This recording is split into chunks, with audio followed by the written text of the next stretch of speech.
Sa kanlurang Kabisayaan ay mayroong malawak na bayan na napaggigitnaan ng dalawang matayog na burol. Ito ang bayan ng San Vicente na tinaguriang tahanan ng mga babaylan at mga sinaunang albularyo. Ang lugar na ito ay sagrado mula sa kamay ng mga diwata at may basbas ni Bathala. Hindi ito basta-basta kayang pasukin ng mga nilalang na nagmula sa kadiliman, hindi kayang durugin at gibain ng mga itim na engkanto. Sa bawat henerasyon ay may hihirangin na bagong pinuno at tagapagmana ng trono upang pamahalaan ang sinasakupan. Isang bagong tagapangalaga ng makapangyarihang agimat mula sa kamay ng dating pinuno na puno ng basbas ng matandang babaylan. Isa na nga sa bagong hirang na lider ay si Lolo Igme, isang albularyo na may dugong babaylan. Ang kanilang lipi ang nagsisilbing gabay sa mga taong may malubhang karamdaman. Naglalakbay sa buong Kabisayaan upang puksain ang mga gumagambalang nilalang sa bawat mamamayan sa iba't ibang nayon. Nagtuturo sa mga baguhang albularyo kung paano gamitin ang mga tangan nilang mutya at agimat, at kung papaano ito bubuhayin sa pamamagitan ng orasyon at dasal. Sila ang landas ng katotohanan, ang nagsisilbing liwanag sa dilim, tagapamagitan sa mga banal na espiritu, engkanto at diwata. Si Lolo Igme ay mayroong nag-iisang anak sa yumao niyang asawa na isa ring tagapamagitan kay Bathala. Siya si Baltasar, isang mandirigmang albularyo at tagapangalaga ng kanilang nayon laban sa mga mananakop na kapwa nila manggagamot na sumanib sa kaliwa.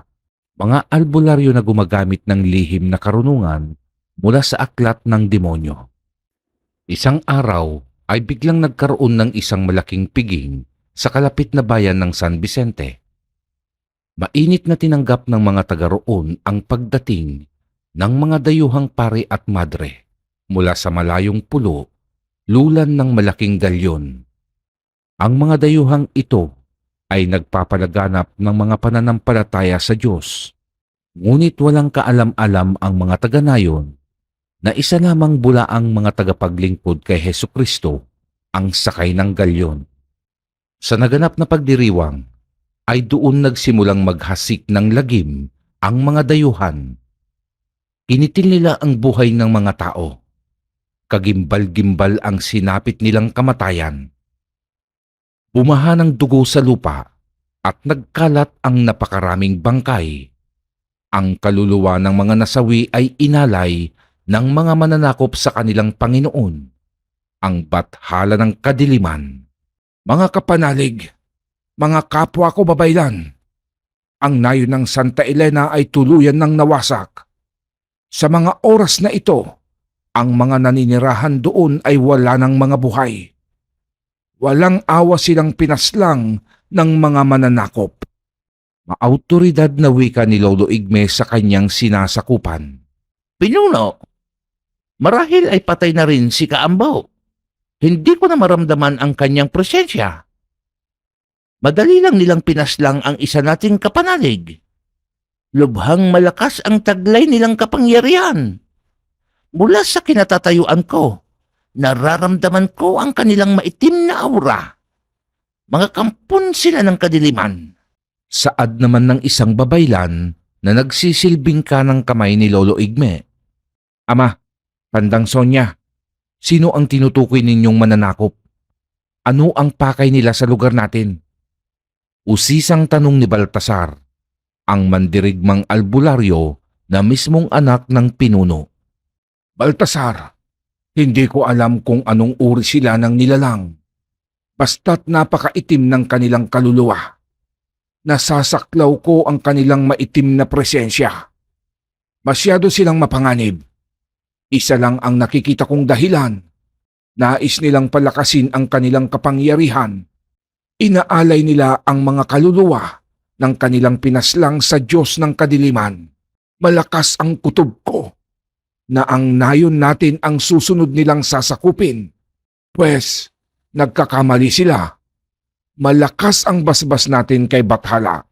Nasa panig natin ang diwa ng mga diwata. Ngunit tanging ako lamang ang mandirigma sa ating nayon.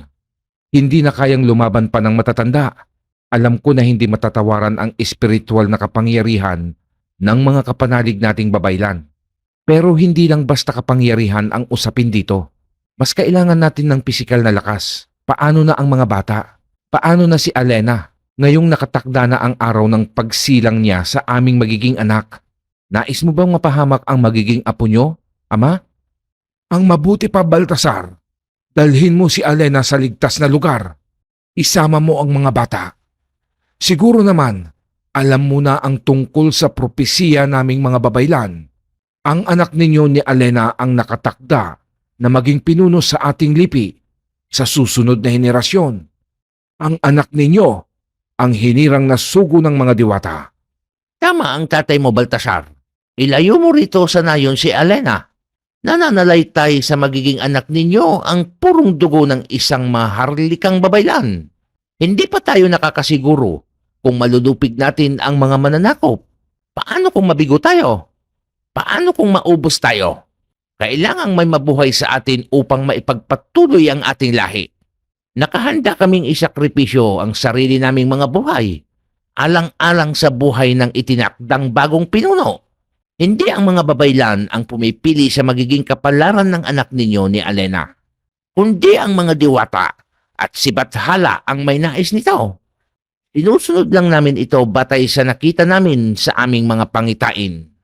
Tila kay saklap naman ng kapalaran ng magiging anak namin ni Alena. Hindi pa nga ito isinisilang ay may mabigat na siyang obligasyon mula sa landas na ibinigay ni Bathala. Lubhang kay lupit naman ng kapalaran. Sige, susundin ko ang inyong nais. Kung yan ang makakabuti, naway basbasan kayo ni Bathala na manaig ang kabutihan sa kasamaan. Kung gayon, humayo ka na. Ilayo mo na rito si Alena. Protektahan mo ang iyong mag-ina. Gabayan ka nawa ni Bathala at ng mga diwata. Maraming salamat, Tandang Sonya. Kayo na po ni Ama ang bahala rito sa nayon. Alam kong magtatagumpay kayo sa laban. Tanging kayo lamang ni Ama ang nagtataglay ng pambihirang kapangyarihan. Kaya nasa kamay niyo na ang kaligtasan ng San Vicente. Ngunit kung kailanganin niyo ang tulong, isigaw niyo lang ang aking pangalan at ako ay darating upang tulungan kayo. Tanging ako lang ang albularyong hinubog na maging isang mandirigma. Kaya malaki ang tsansa nating manalo kung magtutulungan tayo ni na Ama. Hanga ako sa katapangan mo, Baltasar. Anak nga talaga kita. Ngunit bago kayo umalis ni Alena, kunin mo itong aking medalyon. Ito'y handog ko sa aking magiging apo.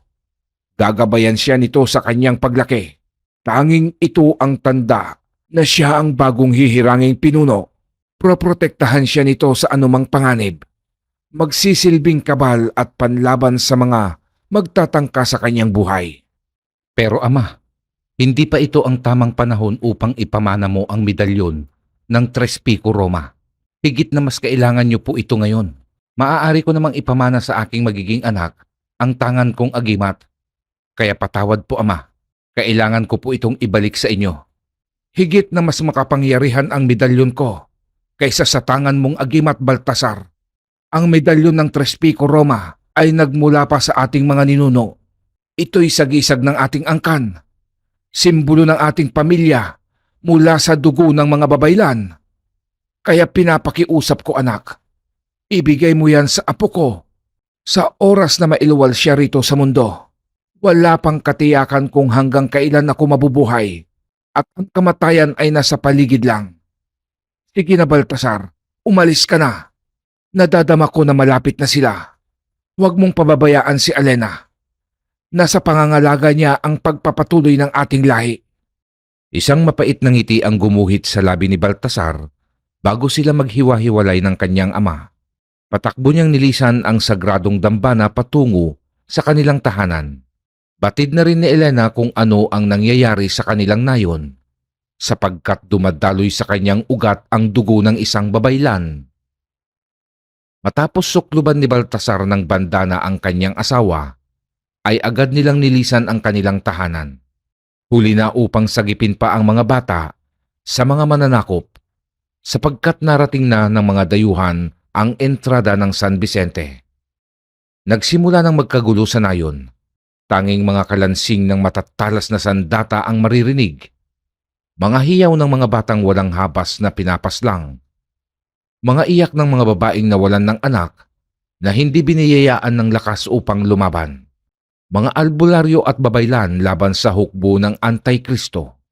Alena, umalis na tayo rito. Kailangang mailayo kita sa nayon. Masyadong mapanganib kung mananatili pa tayo rito. Hindi ko hahayaan na mapahamak ang anak natin. Halika na, umalis na tayo. Paano ang iyong ama? Paano ang matatandang babaylan? Hahayaan mo lang ba silang mapahamak? Baltasar, ikaw lang ang bukod tanging mandirigma sa ating nayon. Alam kong malakas ang kapangyarihan ni Pinuno. Ngunit wala siyang kakayahang makipaglaban gamit ang pisikal niyang lakas. Matanda na ang iyong ama, Baltasar. Kailangan ka niya.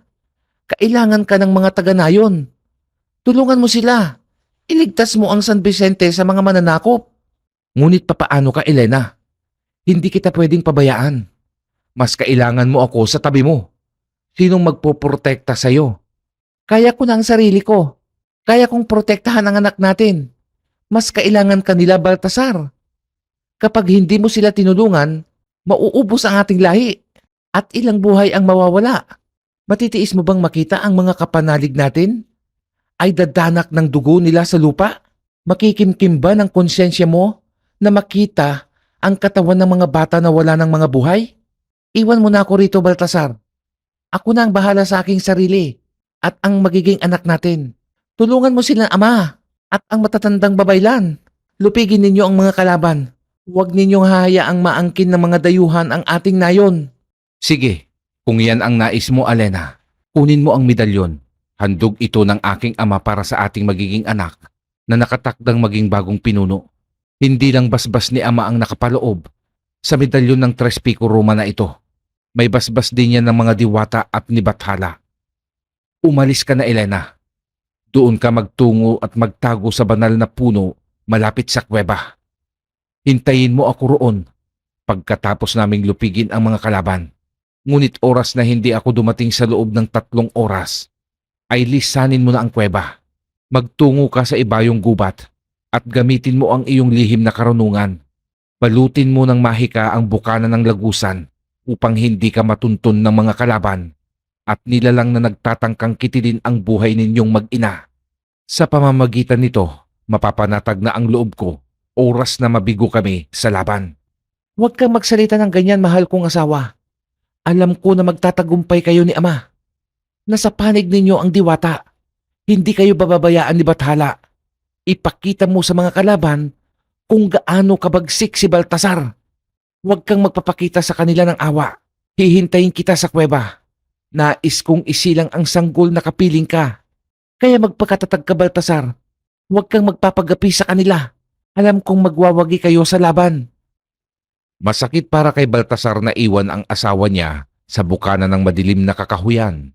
Isang matamis na halik sa labi ang namagitan sa kanila bago maghiwalay ang kanilang mga landas. Sinuyod ni Alena ang makapal na gubat habang si Baltasar naman ay nagmamadaling nagtungo sa pinangyayarihan ng labanan, bitbit ang kanyang kampilan. Nang marating niya ang dambana, ay isang kalunos-lunos na senaryo ang kanyang naabutan. Gumuhit sa kanyang mga mata ang mga nakahandusay na mga bangkay.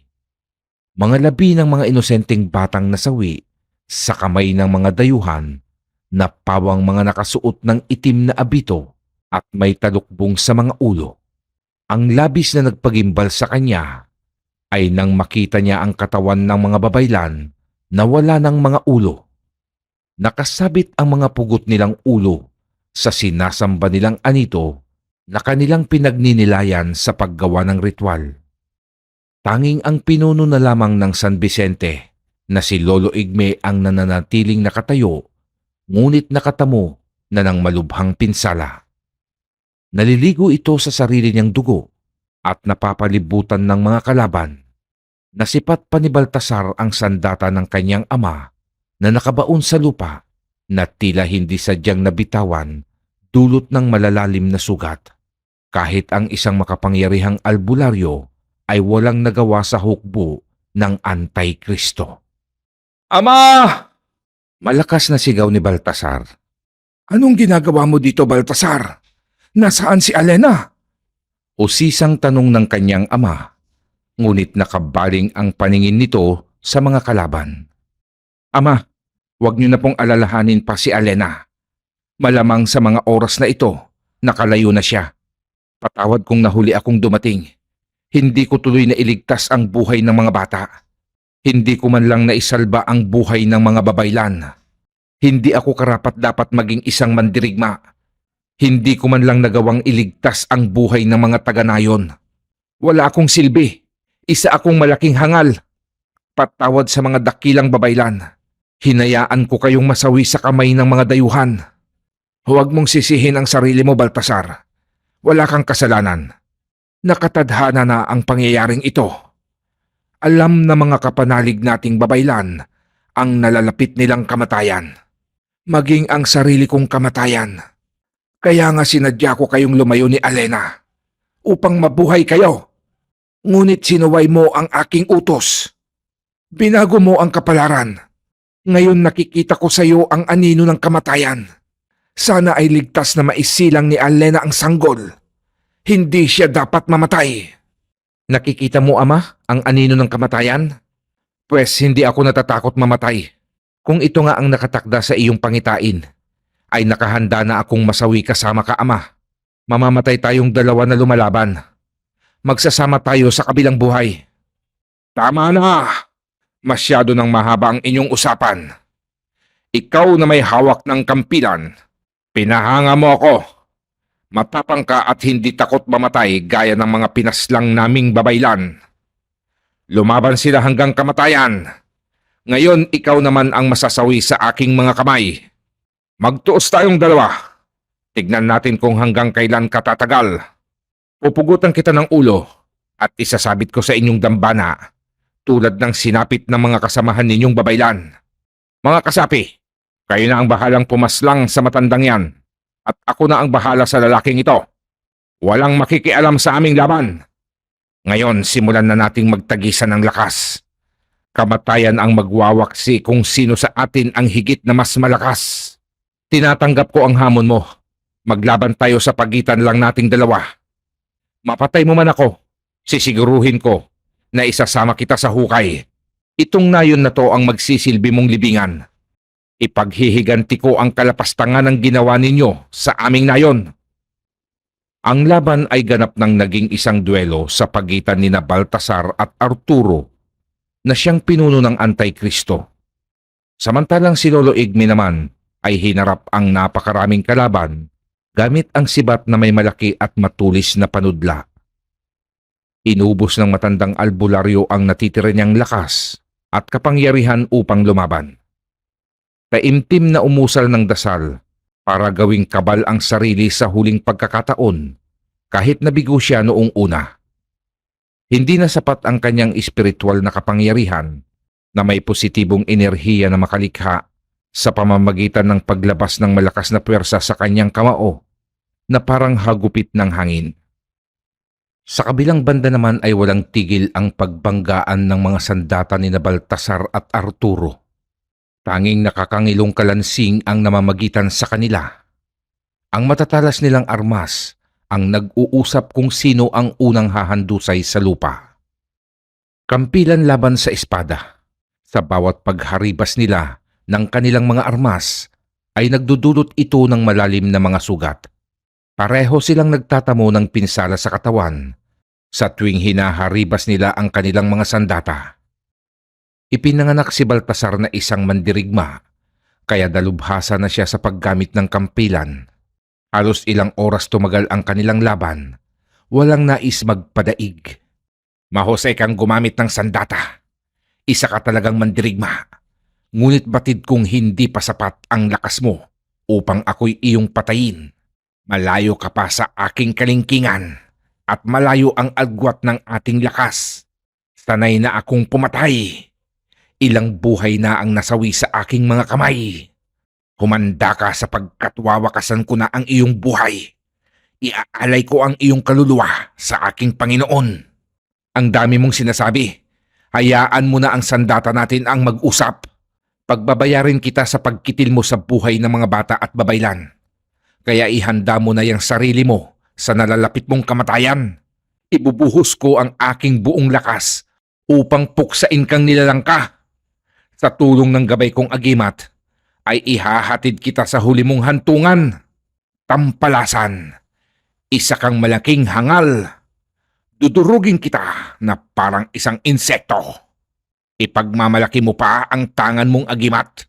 Higit na mas nangingibabaw ang taglay kong kapangyarihan kumpara sa tangan mong medalyon. Oras na makumpleto ko ang ritual sa pag-aalay ng mga kaluluwa sa aking Panginoon, ay magkakaroon ako ng immortal na katawan. Biglang napatigil sa pag-atake si Baltasar nang mabatid niyang may nagbago sa presensya ng katunggali. Ang espada ni Arturo ay biglang nagliyab. Napapalibutan ang katawan nito ng itim na usok. Tila nadagdagan ang kapangyarihan nito habang umiinit ang kanilang laban. Walang nagawa ang tangan niyang agimat sa basbas ng demonyo na umiiral sa pagkatao ng kalaban.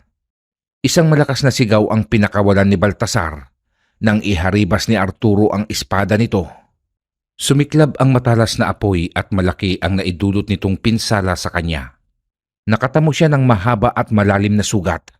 Pumulandit ang sariwa niyang dugo at umagos sa lupa. Napaluhod siya at ininda ang matinding sakit. Hindi na sapat ang lakas niya upang makabangon muli para lumaban. Alena, mahal kong asawa, naway maisilang mo ng ligtas ang sanggol na siyang nakatakda na magpapatuloy sa ating lahi. Ama, patawad kung nabigo ako sa laban. Magkita na lang tayo sa kabilang buhay. Hihintayin kita roon. Batid kong ito na ang aking Wika ni Baltasar sa kanyang sarili na hindi na nagawang ituloy sapagkat tumilapon na ang kanyang ulo sa lupa. Walang habas itong tinabas ni Arturo. Baltasar, anak ko! Hindi ito maaari! Malakas na hiyaw ni Lolo Igme nang masaksihan niya kung paano humiwalay ang ulo sa katawan ng kanyang nag-iisang anak. Sa puntong yun ay nawalan ito ng ganang lumaban. Binitawan niya ang kanyang sandata at napaluhod sa lupa habang walang tigil ang pagdaloy ng mga luha. Wala nang saysay pang lumaban. Tanging kamatayan na lamang ang naghihintay sa kanya at kawalan ng pag-asa. Ngunit gayon paman, may natitira pa siyang huling baraha sa mga kalaban bago siya malagutan ng hininga. Sumusuko ka na ba, tanda? Bakit mo binitawan ang iyong sandata? Tumayo ka riyan at lumaban. Sabagay kahit lumabang ka pa, ay wala ka pa ring pag-asang manalo. Hinding-hindi mo kami magagapit, tanda. Kasawian lamang ang naghihintay sa'yo. Ngayong pinaslang ko na ang mandirigma mong anak. Ikaw naman ang isusunod ko. Wala ka bang naisabihin bago kita paslangin? Sa tingin niyo ba, kayo ang nagwagi sa labanang ito? Kahit mapatay niyo man ako, nasa amin pa rin ang tagumpay. Kayong lahat na nandirito ngayon ay hindi na muling makakalabas pa sa aming nayon. Selyado ko na ang lugar na to. Ang nayong ito ay hindi na muling masisikatan pa ng liwanag. Mabubuhay kayo sa kadiliman at matatakot kayo sa sinag ng araw. Isinusumpa ko na ang inyong mga wangis ay maging kasuklam-suklam. Tutubuan kayo ng mga pakpak at magiging ganap kayong mga halimaw. Isusumpa kayo ng mga diwata bilang mga ibon na magtatago sa dilim. Isusumpa kayo ng mga diwata bilang mga ibon na magtatago sa dilim. At habang buhay na nakabilanggo sa madilim na kawalan. At pagdating ng panahon, isang bata ang biglang susulpot sa madilim ninyong mundo. Ang batang ito ang nakatakdang uubos sa inyong lahi. Papaslangin niya kayong lahat at wala siyang ititirang buhay sa inyo. Tanda, sadyang balidasig lang ang iyong mga sinasabi. Hindi magandang pakinggan ang iyong balintataw. Ang mga tinuran mo ay isa lamang batnayan. Ang adhika mo ay lubhang mapanganib. Ngunit wala namang kabuluhan. Hindi mangyayari ang ninanais mo sapagkat kikitilan ko na ang iyong buhay. Paalam, dakilang albularyo. Magkikita na kayo ng inyong mga kapanalig na babaylan. Maluwalhating tinanggap ni Lolo Igme ang kanyang kamatayan. Bagkus na iwasan ang talim ng espada, ay iniangat pa niya ang kanyang ulo. Ipinakita niya ang pagiging magiting bilang isang pinuno ng kanilang nayon. Matapos lumapat sa kanyang leeg ang sandata ng pinuno ng Antikristo, ay malakas na tumilapon ang kanyang ulo. Kinuha ni Arturo ang pugot na ulo ng albularyo at isinabit sa dambana kung saan nakalambitin din ang mga ulo ng matatandang babaylan. Mga alagad ko, sapat na ang mga pinaslang natin ngayong gabi upang makamit natin ang walang hanggang buhay. Siguradong matutuwa nito ang ating Panginoon. Kaya simulan na natin ang ritual sa pag-aalay ng mga kaluluwa ng mga albularyo at babaylan. Isa itong malaking gantimpala sa ating tagumpay. Bago pa man nila simulan ang ritual ng pag-aalay sa hari ng kadiliman, ay biglang yumanig ang buong paligid. Ang liwanag na nagmumula sa buwan ay biglang naglaho. Binalot ng kadiliman ang nayon. Maging ang mga estrelya o tala ay nawalan ng ningning sa kalangitan. Ang San Vicente ay binalot ng dilim. Sa paglaho ng liwanag sa gabi, ay doon nagsimulang magbago ang kanilang mga wangis. Binalot ng hiwayan ang malaking dambana sa unti-unting pagpapalit anyo ng mga ito. Napupunit ang kanilang mga balat at umuusbong ang makakapal at maiitim na balahibo. Dahan-dahan ding tumutubo ang matatalas nilang mga kuko, kasabay ng pagbukadkad ng kanilang malalapad na bagwis na may matutulis na tuka.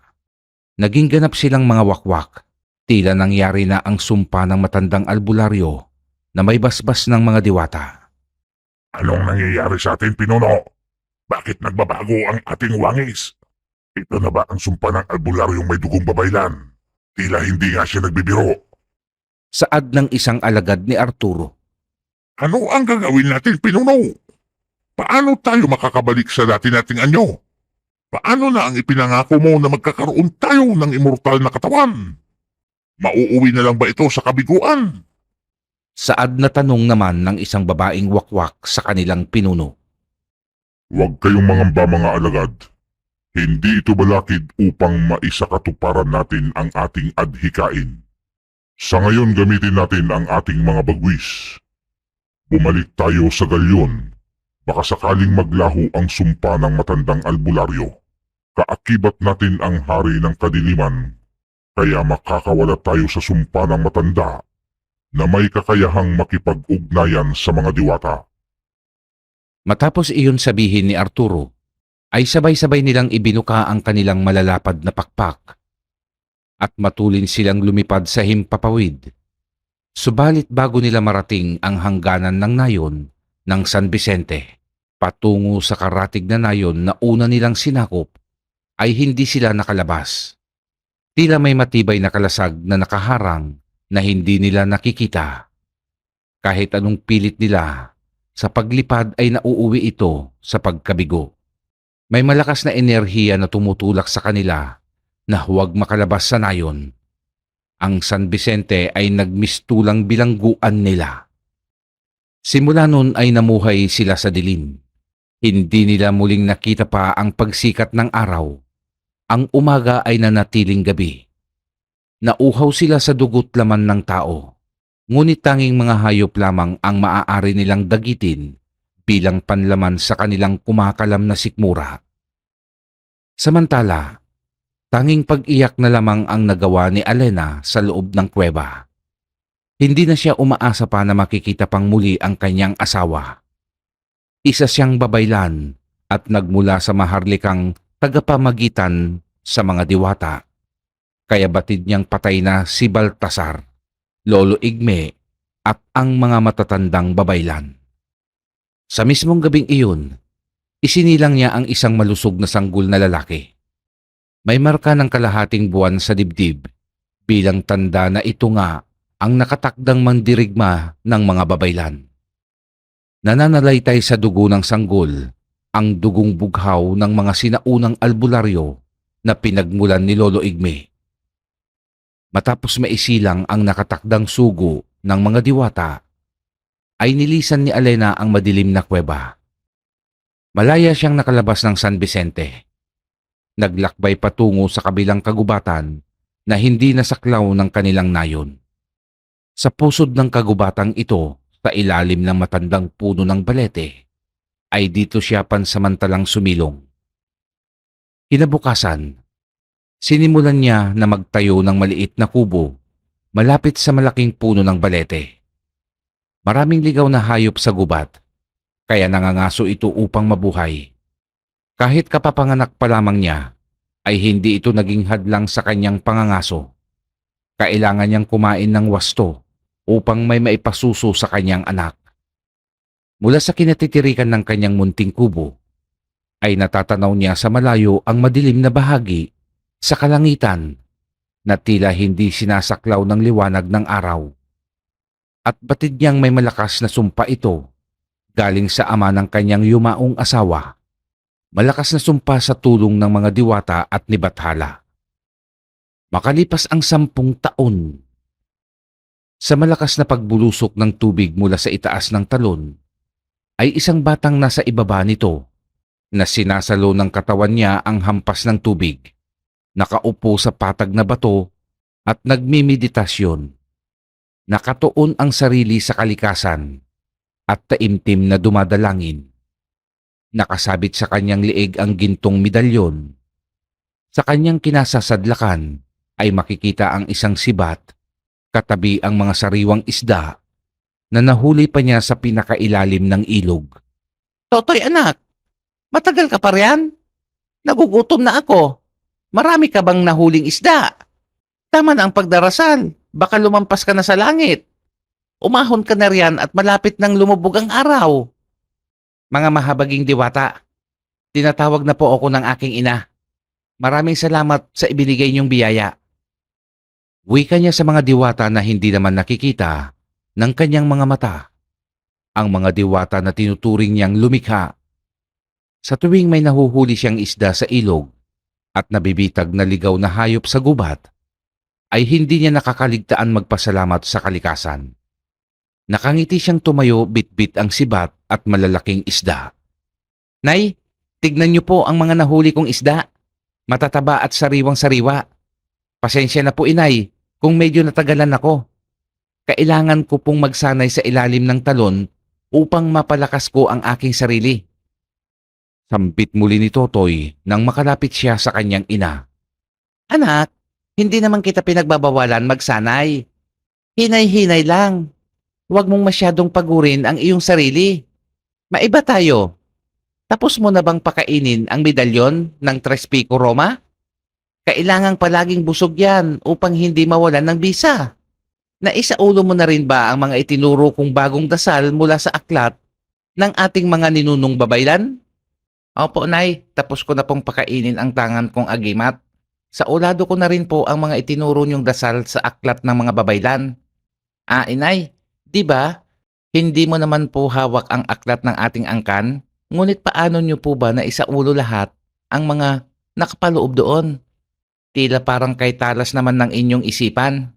Totoy anak, bilang tagapamagitan ng mga diwata at kay Bathala, bata pa lamang ako noon, ay hinasa na ako ng aking mga magulang at panahon na pag-aralan ang mga aklat ng babaylan.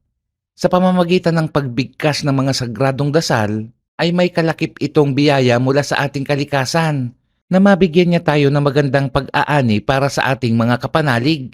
Hindi lang ang pag-aani ang ibinibigay ni Bathala, karagdagang lakas at dalisay na kapangyarihan na maprotektahan ang ating sinasakupan. Ngunit sa kabila ng lahat, hindi naging patas ang may lalang. Nawalan tayo ng tirahan, namatay ang tatay mo at lolo mo sa kamay ng mga dayuhan. Gayunpaman, hindi ko naisip kamuhuian si Bathala at ang mga diwata. Kaya ikaw, Totoy, magpakabait ka. Huwag mong babahiran ng kasamaan ang puso mo.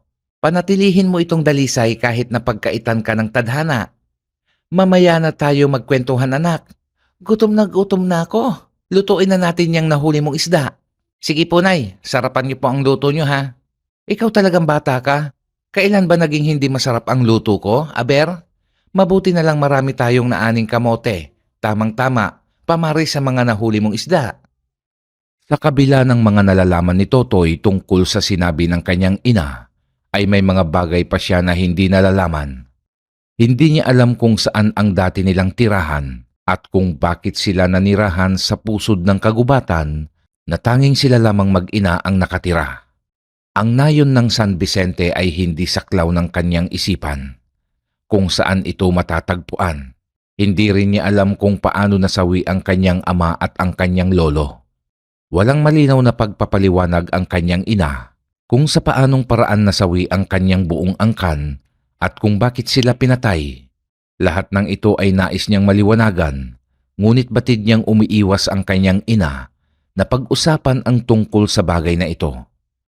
Lingid sa kaalaman ni Totoy, nais ng kanyang inang si Alena na baguhin ang kanyang kapalaran na matagal nang nakatakda noong nasa sinapupunan pa lamang siya.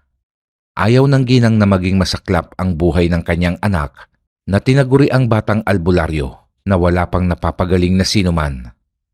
Nais niya itong ilayo sa kapahamakan na magiging isa na lamang ordinaryong bata. Ngunit sadyang hindi mababago kung ano ang nakatadhana.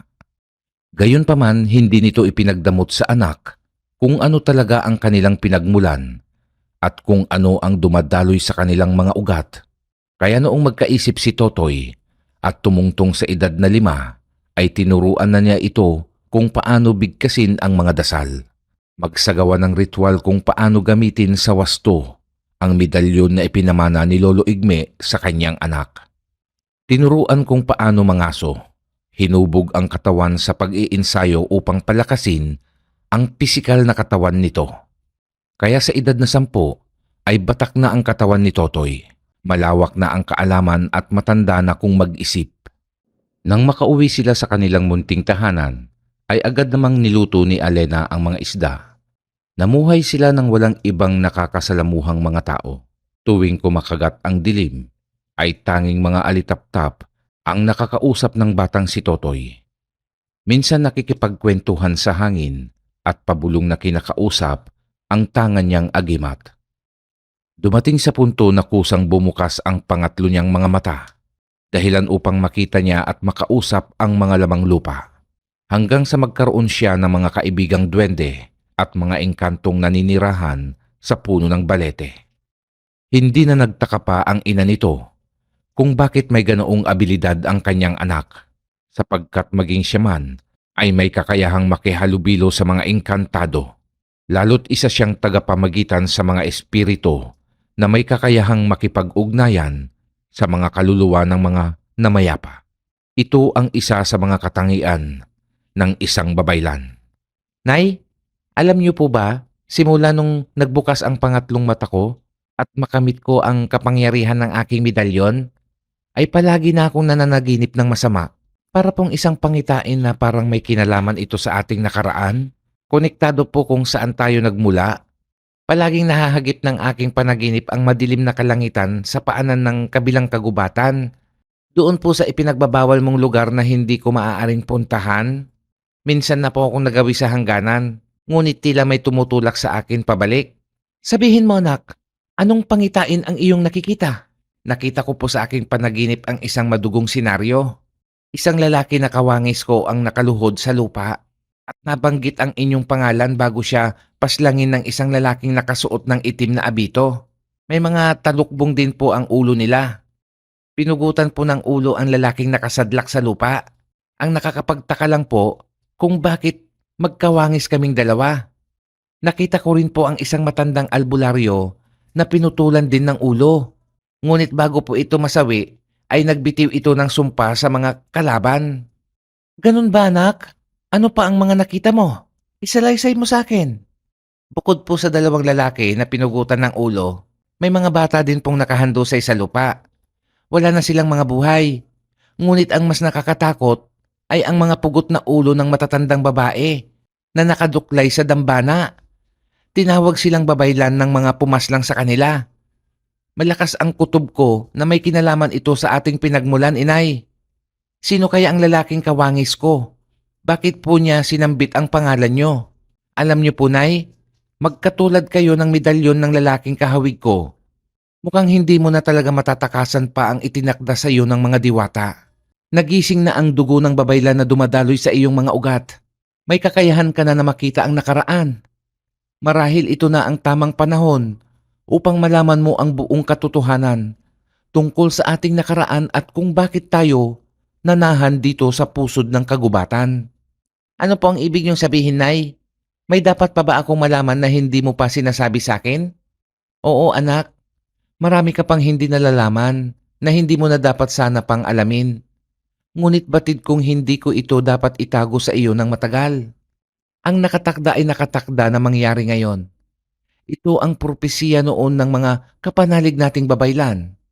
Ang mga taong nakita mo sa iyong pangitain ay ang iyong ama at ang iyong lolo na siyang pinuno ng ating angkan. Walang habas silang pinaslang ng mga dayuhan na sumasamba sa demonyo. Sila ang umubos sa ating lahi. Pinatay nila ang mga matatandang babaylan. Ilang beses ko na rin itong nakikita sa aking pangitain. Buhay pa sana ngayon ang tatay mo kung hindi ko siya pinilit na tulungan niya ang iyong lolo. Ang nais ng tatay mo noon ay iligtas tayo habang nasa sinapupunan pa lamang kita. Tayo na lamang dalawa ang natitirang buhay sa ating angkan, Totoy. Patawad, anak, kung inilihim ko ito sa iyo. Tanging ito na lang ang paraan upang mailayo kita sa panganib. Ang tungkol naman sa hangganan ng gubat na ito, ay nilagyan ko ng harang gamit ang aking salamangka. Malinaw na po sa akin ang lahat, Inay. Kung hawak lang sana noon ni Lolo ang kanyang agimat, hindi sana siya namatay. Mas hinangad pa niya na ipagkaloob ito sa akin, kahit hindi pa po ako isinilang sa mundo, sapagkat nakatakda na ang dapat mangyari. At ngayon, tutuparin ko po kung ano ang itinakda ni Bathala at ng mga diwata. Isinilang ako sa mundong ito bilang isang mandirigma na magpapatuloy sa ating lahi. Oras na upang tuparin ko ito. Malaki ang utang na loob natin kina itay at lolo. Kaya tayo nabubuhay ngayon. Panahon na upang suklian ko ito. Anak, maghunos dili ka. Wala kang laban sa kanila. Ano naman ang magagawa ng isang batang tulad mo? Nagapiin ang mga pumaslang sa ating angkan. Hindi na sila mga pangkaraniwang nilalang. Sila'y mga isinumpang halimaw ng iyong lolo. Isinakripisyo niya ang sarili niyang buhay upang bumisa ang sumpa na hiniling niya sa mga diwata. Hindi mo sila magagapi, anak. Hintayin mo ang tamang panahon. Hubugin mo muna ang iyong sarili. Palakasin mo ang iyong katawan upang maging ganap kang mandirigma gaya ng iyong ama. Ngunit, Inay, hindi porket bata ako ay wala na akong laban sa kanila. Para saan pa ang mga itinuro mo sa akin kung hindi ko ito magagamit? Hindi ako nag-iisa sa labang ito, Inay. Nasa panig po natin ang mga diwata. Ginagabayan tayo ni Bathala. Tiwala po kayo sa akin, Inay. Oras na malupig ko ang mga nilalang na umubos sa ating angkan, ay muli tayong babalik sa nayon. Ibabalik ko ang liwanag ng San Vicente dahil ako ang nakatakdang sugo ng mga diwata, tinakdang pinuno ng ating lipi. Maglalakbay po ako patungo sa isinumpang nayon. Papaslangin ko at uubusin ko silang lahat. Tulad sa mga nakita ko sa aking pangitain. Selyado ang nayon. Matagal na panahon silang nanatili sa dilim. Ako ang magsisilbing liwanag sa kanilang kamatayan. Mukhang hindi na talaga kita mapipigilan pa. Sige, binibigyan kita ng basbas sa nais mong gawin. Magtungo ka sa tribo ng mga wakwak at lupilin mo silang lahat. Naway gabayan ka ng iyong medalyon. Hihingi ako ng tulong sa mga kaibigan nating engkanto. Makikiusap ako na tulungan kanila. Hindi na po kailangan ni Nay. Ikaw na rin po ang nagsabi na mahigpit na ipinagbabawal sa batas ng mga engkanto ang makialam sa mundo ng mga mortal. Pagdating sa ganitong sistema, laban ko po ito, Inay. Hindi kabilang rito ang mga kaibigan nating engkanto. Kinabukasan bago tumungo si Totoy sa San Vicente, kung saan naging tribo na ito ng mga wakwak, ay binusog muna niya ng dasal ang medalyon ng Tres Pico Roma. Gumawa ng matibay na sibat na nilagyan ng panudla mula sa punyal na bigay ng kaibigan niyang duwende na si Diwani. na may bertud nito. Pinawalang bisa na rin ni Alena ang harang sa hangganan ng gubat upang makatawid ang anak niya patungo sa kabilang kagubatan. Kaibigan, hayaan mong samahan kita sa iyong paroroonan. Ako ang magsisilbing pang-apat mong mata. Gagabayan kita sa iyong paglalakbay at pakikipaglaban. Wika ng kaibigan niyang duwendeng, si Diwani. Salamat na lang kaibigang Diwani. Alam kong labag sa batas ninyo na makialam sa mundo ng mortal. Sapat na ang inihandog mong punyal na gapihin ko ang aking mga kalaban. Kung gayon, mag-iingat ka na lang aking kaibigan. Nasa panig mo kaming mga lamang lupa. Higit sa lahat, binabantayan ka ng mga diwata. Ngunit bago ka umalis, tanggapin mo itong karagdagan kong handog. Dalisay na tubig mula sa aming daigdig. Makakatulong ito upang mas lalong mapabilis ang paghilom ng iyong mga sugat. Sinalo ko pa ito mula sa banal na bukal ng mga engkantado. Malugod namang tinanggap ni Totoy ang handog ng kanyang kaibigang duwende. Isang sisidlan na gawa sa luwad na naglalaman ng sagradong likido na nanggaling pa sa mundo ng mga engkanto. Ito ang magsisilbing panawid-uhaw niya sa kanyang paglalakbay. Nang marating niya ang hangganan ng gubat, ay kansilado na ang harang. Pinawalang bisa na ito ng kanyang ina. Bago niya maitapak ang mga paa sa madilim na bahagi sa bandang bukana ng San Vicente, ay nakahanda na siya sa anumang mangyayaring dilubyo. Ano itong nararamdaman ko?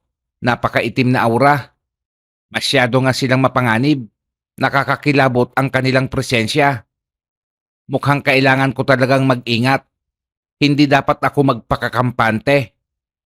Saad niya sa kanyang sarili, mula nang makapasok siya sa espiritual na kalasag na gawa noon ng kanyang lolo. Mga alagad ko, nakakaamoy ako ng dugo mula sa isang nilalang. Papalapit na siya rito sa ating tribo. Ngunit paano siya nakapasok sa nayon? Selyado ang lugar na ito sa mahabang panahon. Siya na kaya ang susi upang makalaya tayo sa bilangguang ito? Tila masarap sa pakiramdam na makaamoy ng dugo ng tao. Makakakain na rin ako ng masarap na hapunan. Mga alagad, magsikalat kayo. Salubungin ninyo kung sino ang paparating. Masusunod aming pinuno. Oras na madagit namin siya. Dadalhin namin ito sa tribo. Mahigit sa 10 nilalang ang nagsiliparan patungo palabas ng kanilang tribo upang salubungin kung sino man ang nanghimasok sa isinumpang nayon. Ngunit sa kanilang paglipad, ay agad nilang natanaw sa hindi kalayuan ang isang batang maingat na naglalakad habang binabagtas ang daan patungo sa kanilang tribo. Imbis na dagitin nila ito, ay bigla silang napatigil sa paglipad at dumapo sa mga sanga. Nag-aalangan silang sumalakay. Nasa malapit lang sila. Nararamdaman ko. Tulad ko, malakas din ang kanilang pandama. Kailangan kong maging alerto. Ama, lolo, mga babaylan, mga diwata, at kataas-taasang bathala, kayo na po ang bahala sa akin. Gabayan niyo po ako sa aking pakikipaglaban. Alam kong binabantayan ninyo ako. Saad ni Totoy sa kanyang sarili. Bakit hindi pa natin salakayin? Isa lamang siyang batang naligaw dito. Wala siyang laban sa atin. Wika ng isang wakwak sa kanyang mga kasama. Huwag natin siyang maliitin. Hindi mo ba nadadama ang espiritual niyang lakas? Hindi siya isang ordinaryong bata. Pagmasdan ninyo ang suot niyang medalyon. Tila doon nagmumula ang malakas na kapangyarihan. Napakaliwanag ng enerhiyang bumabalot sa katawan niya. Hindi kaya siya ang tinutukoy na matandang albularyo na pinaslang noon ni Arturo? Malamang siya na nga ang batang nakatakda na tatapos sa ating mga buhay.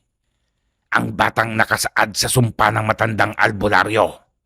Ngunit batid kong hindi sapat ang lakas niya upang paslangin niya tayo. Hindi pa masyadong nahubog ang katawan niya bilang isang hinirang na mandirigma. Kaya sabay-sabay natin siyang salakayin. Huwag natin siyang maliitin. Ngunit hindi batid ng mga wakwak na naririnig ng batang si Totoy ang kanilang usapin. 5 beses na mas malakas ang pandama at pandinig nito kaysa sa kanila.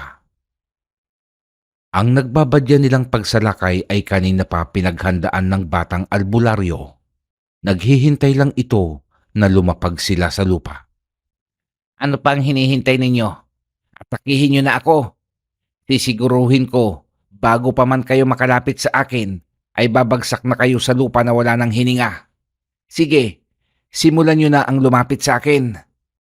Bulong ni Totoy sa sarili, habang mahigpit niyang hawak ang sibat na may sagradong panudla at may birtud ni Diwani.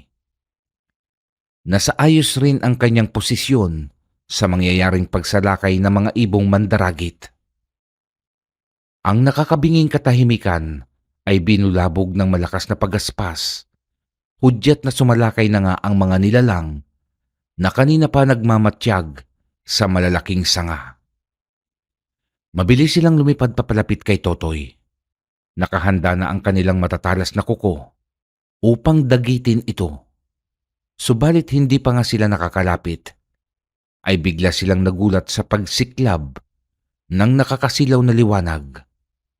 Kusang kumislap ang medalyon ni Totoy, dahilan upang maipikit nila ang kanilang mga mata.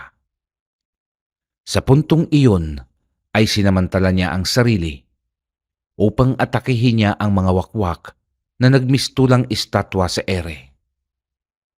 Gamit ang kanyang matulis na sibat, ay sunod-sunod niya itong hinaribas sa hangin. Sa isang kisap mata lang, ay tumilapon ang mga ulo ng wakwak, kasabay ng pagbulusok ng kanilang mga katawan. Tila simbilis ng lawin ang kanyang ginawang pag-atake. Mahigit 10 nilalang ang napaslang niya sa pambihira niyang pagkilos. Tila parang goma ang bawat galaw ng kanyang mga kamay, kaya mabilis lang niyang nagapi ang mga ito. Labis na humanga si Totoy sa ipinamalas ng tangan niyang agimat. Nag-uumapaw sa kapangyarihan ang medalyon ng Tres Pico Roma, sapagkat binusog niya ito ng dasal. Ni hindi man lang siya pinagpawisan lupigin ang mga kalaban. Kinuha niya ang mga pugot na ulo ng mga wakwak. Nakalambitin ang mga ito sa kanyang mga kamay bago ipinagpatuloy ang paghakbang patungo sa tribo ng mga wakwak, kung saan may naghihintay na mas marami pang kalaban. Itinago niya ang kanyang presensya upang hindi ito mapansin ng pinuno ng mga wakwak na si Arturo, ang nilalang na pumaslang sa buo nilang angkan. Bago marating ni Totoy ang entrada ng tribo, ay nilagok na muna niya ang natitirang likido na bigay ng kaibigan niyang duwende bago mapasabak sa totoong laban. Malaki ang maitutulong ng sagradong tubig, oras na mapinsada ng husto ang katawan niya sa pakikipaglaban. Nasaan na ang mga alagad ko? Bakit hindi pa sila nakakabalik dito? Iisang mortal lang ang nakapasok dito sa nayon. Hindi pa nila magawang mahuli. Kanina pa ako natatakam tikman ang dugo at laman ng tao. 10 taon din akong nagtiis. Kumain ng laman ng hayop. Oras na maglaho ang selyo sa nayong ito. Uubusin ko ang mga tao. Sasakupin ko ang sanlibutan. Maautoridad na wika ni Arturo sa kanyang sarili. Nakapaligid din sa kanya ang mga alagad nito, bukod pa sa mga inutusan niya kanina. Nakadapo ito sa isang walang buhay na puno na nagsisilbi niyang trono. Mas nakakahigit ang laki nito kumpara sa ibang mga wakwak. Mas mabalasik ang anyo at may nakakapangilabot na aura. Sino ba ang hinihintay mo? Ito bang mga hawak ko? Kaso nga lang, mga ulo na lamang nila ito. Iniwan ko ang katawan nila sa labasan. Masyado na kasi silang malaki at mabigat. Heto na, kunin mo na ang kanilang ulo. Bungad na sambit ni Totoy na bigla na lang sumulpot sa kanilang harapan. Itinaas niya ang mga pugot na ulo ng mga wakwak sa harapan ni Arturo at itinapon malapit sa trono. Imposible! Isa ka lang bata at nagawa mong paslangin ang mga alagad ko. Hindi ko man lang napansin ang kanyang pagdating. Mukhang itinago niya ang kanyang presensya, kaya hindi ko ito namalayan. Ang aura niya, tila parang pamilyar sa aking pandama. Tama, magkahalintulad sila nung mandirigma na nakalaban ko noon bago kami isinumpa ng matandang albularyo. Ngunit higit na mas malakas ang kanyang aura. Paano nangyari ito? Isang bata na nagtataglay ng pambihirang lakas? Siya na ba ang nakatakdang mandirigma na batang albularyo na uubos sa aming lahi? Hindi ito kapanipaniwala. Baka nagkataon lang ang pangyayaring ito. Garalgal na wika ni Arturo sa sarili. Hoy! Ikaw nilalang na nasa tuktok ng walang buhay na puno. Ikaw ba si Arturo? Ang pinuno ng tribong ito? Malamang ikaw nga ang pinuno dahil naiiba ka sa lahat. Malaki ang pagkakautang mo sa akin. Ngayon na ang araw ng paghuhukom. Ipapalasap ko sa inyo ang ginawa nyo sa nakaraan. Marami kayong buhay na kinuha, kaya mga buhay nyo rin ang kabayaran. Paano mo nalaman ang aking pangalan? Sino ka bang talaga? Saang angkan ka nagmula? Malalaman mo rin kung sino ako. Sasabihin ko ito sa'yo bago kita paslangin. Ngayon, hinahamon kita. Maglaban tayong dalawa tulad ng ginawa mo noon. Labis na naguguluhan ang pinuno ng mga wakwak. Nagtataka ito kung bakit alam ng batang albularyo ang nangyari sa nakaraan.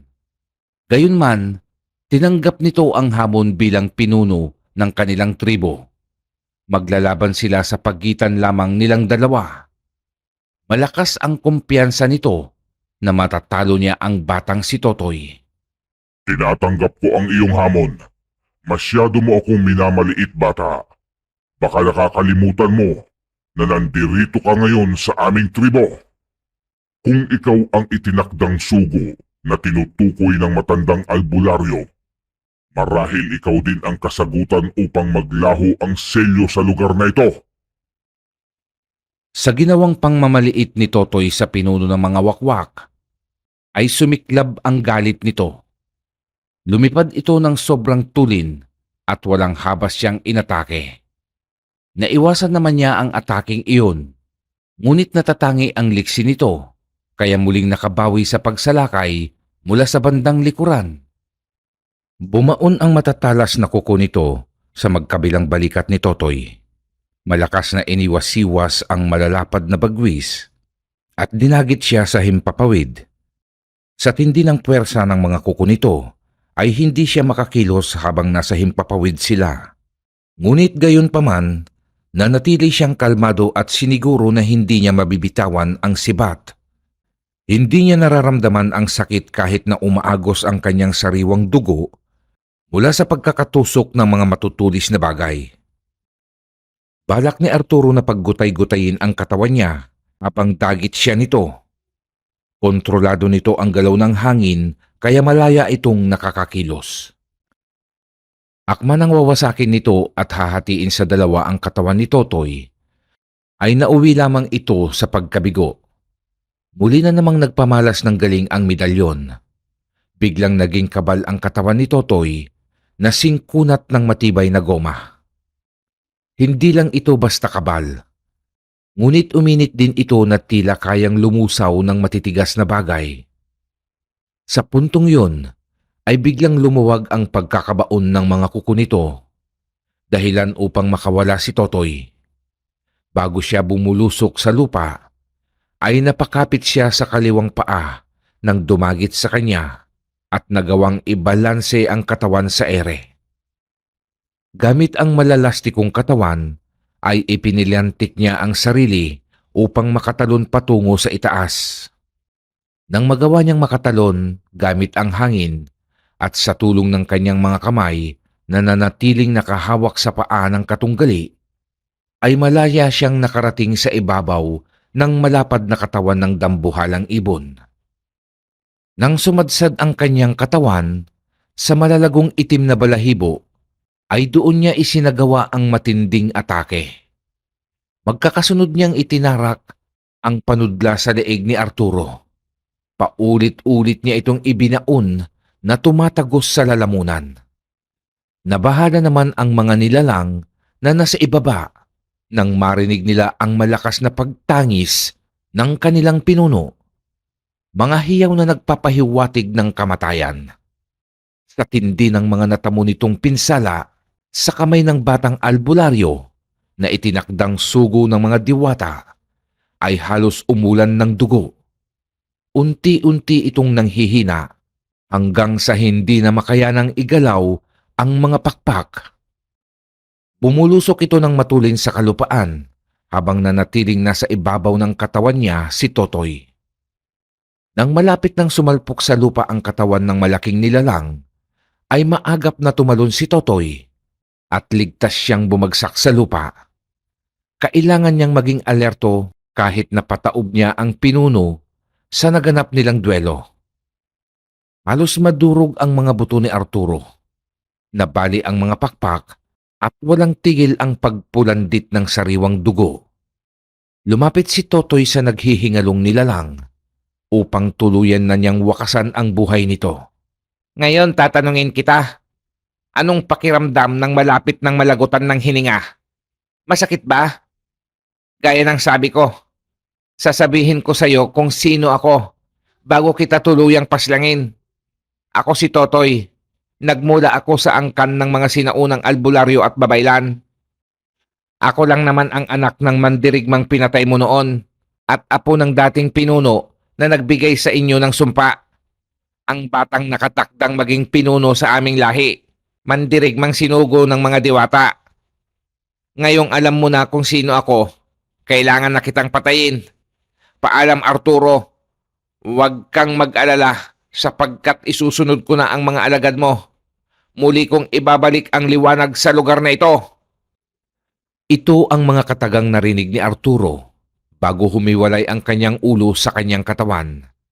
Kahit nasindak ang mga alagad nitong wakwak, sa pambihirang lakas ng batang albularyo, ay nagawa pa rin nilang atakihin si Totoy. Ngunit hindi sila nagtagumpay dahil balot na balot ng purong enerhiya ang katawan ng batang nais nilang paslangin. Protektado si Totoy ng kanyang agimat. Lahat sila'y tumilapon dulot ng kalasag na liwanag na kayang makapinsala kung sino man ang magtatangkang lumapit dito. Matapos niyang kitilin ang buhay ng pinuno ng mga wakwak, ay isa-isa niyang tinapos ang buhay ng mga alagad nito.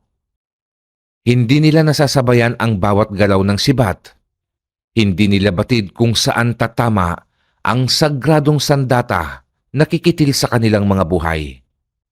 Tila nawari nila na hindi bata ang kanilang kalaban kung hindi isang mandirigma na matagal nang sinubok ng panahon.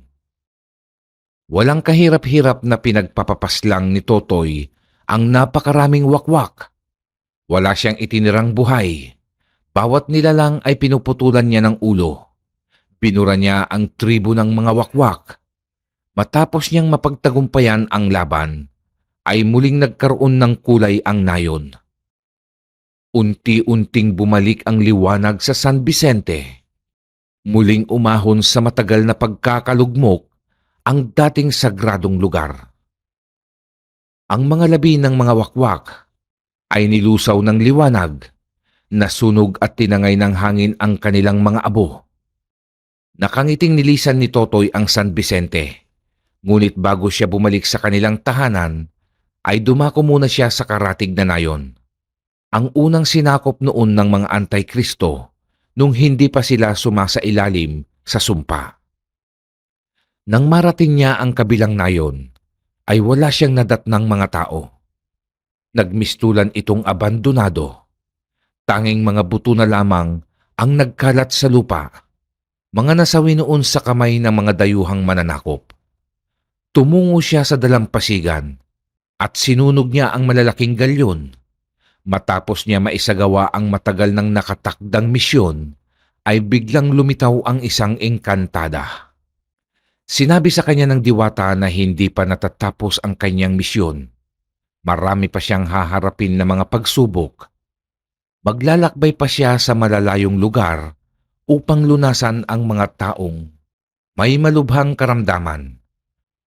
Susupilin niya ang mga nilalang na gumagambala sa kanilang mundo. Matapos iparating ng diwata ang mga nais ipahiwatig sa batang albularyo, ay bigla itong naging liwanag. Ang tanglaw na ito ay pumasok sa suot niyang medalyon. Doon ay lubos na niyang nauunawaan ang lahat. Sa naganap niyang laban sa tribo ng mga wakwak, ay dalawa silang lumalaban ng diwata. Dito nagmumula ang nakakasilaw na kislap kung bakit hindi basta nakakalapit sa kanya ang mga halimaw. Matagal na siyang ginagabayan ng diwatang nananahan sa tangan niyang agimat. Isang madamdaming halik at yakap ang sumalubong kay Totoy nang muli siyang masilayan ng kanyang ina. Natutuwa ito sapagkat buhay siyang nakabalik sa gubat. Maging ang kaibigan niyang duwende na si Diwani ay labis na natutuwa. Nay, Diwani, nagtagumpay po ako sa aking laban. Hindi po ako pinabayaan ng tangan kong agimat. Inay, umalis na po tayo dito sa gubat. Bumalik na po tayo sa dati nating tahanan, ang lugar kung saan tayo nararapat. Oo anak, babalik tayo sa San Vicente. Alam kong darating ang araw na mawawalay ka sa aking kalinga. May misyon ka na dapat gampanan na utos ng diwata. Ikaw, Diwani, sasama ka ba sa amin? Gustuhin ko man, ngunit hindi maaari. Ang kagubatang ito ang aking tahanan. Nandito ang lagusan ng aming daigdig. Pero pangako, lagi ko kayong bibisitahin doon. Sige na, bumalik na kayo sa lugar kung saan kayo nababagay. Tugon naman ng duwende. Sa mismong araw na yon, bumalik sila sa dating tirahan. Doon ay namuhay sila ng tahimik at payapa. Makalipas ang ilang buwan ay nagsimula ng maglakbay si Totoy. Ginagamot niya ang mga taong nangangailangan ng tulong. Nasa mga kamay niya ang kaligtasan ng bawat nayon sa kanilang probinsya. Maraming madla ang humahanga sa kanya, sapagkat napakabata pa lamang niya upang maging isang dalubhasang albularyo. Sa mga lumipas pa na taon, ay muling pinamahayan ng mga tao ang magkatabing nayon na sinakop noon ng mga kulto, lulan ng galyon. At si Totoy nga ang nagsilbing pinuno ng San Vicente. At dumami muli ang kanilang lahi mula sa dugo ng mga babaylan na dumadaloy sa kanyang pagkatao. Wakas. Marami pong salamat mga kakilabot sa inyong pakikinig at pagsuporta sa ating channel. Dumako naman po tayo sa ating shoutout. Shoutout po sa lahat ng Kakilabot TV subscribers at silent listener.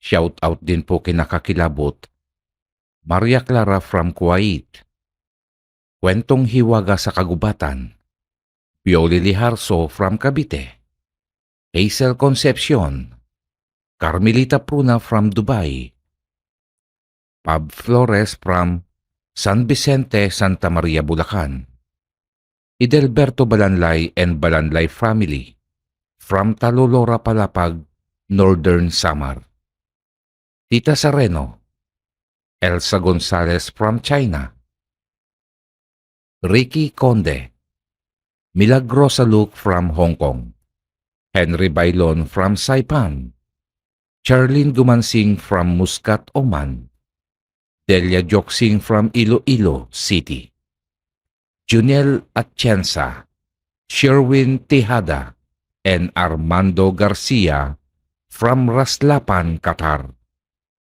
Lord Escuadro, Russell Mingay, Samantha Ballesteros, Romeo Alimento, Belinda Neer, Rose Bruce, Leonito Amar, Mark Anthony Tibayan of Tanod Vlog, Makitibayan 2279, Mario Paraguya from Butuan City, at sa lahat na rin po ng mga taga Butuan City, shout out po sa inyo. And Road Maak. Marami pong salamat sa inyong lahat, mga mahal na kakilabot. Lagi po sana tayong mag-iingat, lalo na po ngayong panahon ng tag-ulan at bagyo. Kita-kits po tayo sa susunod nating kwento.